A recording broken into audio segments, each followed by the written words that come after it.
அஸ்ஸலாமுஅலைக்கும். Hi friends, இன்னைக்கு mutton kurma recipe பார்க்கலாம். அதுக்கு முதல்ல வெங்காயம், தக்காளி, புதினா, கொத்தமல்லி எல்லாமே கிளீன் பண்ணி கட் பண்ணி வச்சிருக்கேன். நான் 1/2 கிலோ மட்டன் வாங்கியிருக்கேன். இப்போ குக்கர்ல எண்ணெய் சூடானதும் 3 வெங்காயம், 4 பச்சை மிளகா, 1 ஸ்பூன் உப்பு போட்டு நல்லா வதக்கிக்குங்க. தேங்காய் அரைக்கிறதுக்கு பட்டை 2 லவங்கம் போட்டு அரைச்சு வச்சுக்கோங்க. இஞ்சி பூண்டு 2 ஸ்பூன், மட்டனும் சேர்த்து நல்லா வதக்கிட்டு மஞ்சள் தூள், மிளகாய், தனியா சேர்த்து அரைச்சது 2 ஸ்பூன் போட்டு மிக்ஸ் பண்ணிட்டு 4 தக்காளி கட் பண்ணது சேர்த்து 1 கப் தயிர் சேர்த்துக்குங்க.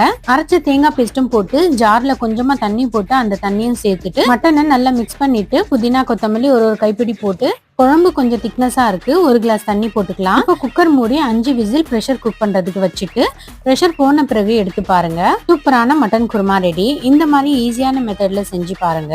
இதுக்கு கீ ரைஸ் நல்லா இருக்கும். ஆனா இன்னைக்கு நான் ஒயிட் ரைஸ் தான் செஞ்சேன். கூட தந்தூரி சிக்கன் கடையில இருந்து வாங்கிட்டேன். அதுவும் வச்சு சாப்பிட்டு முடிச்சிட்டோம். இந்த டே எனக்கு சூப்பரா போச்சு. அடுத்த மினி vlogல பார்க்கலாம். பிடிச்சிருந்தா சப்ஸ்கிரைப் பண்ணிடுங்க. பாய்.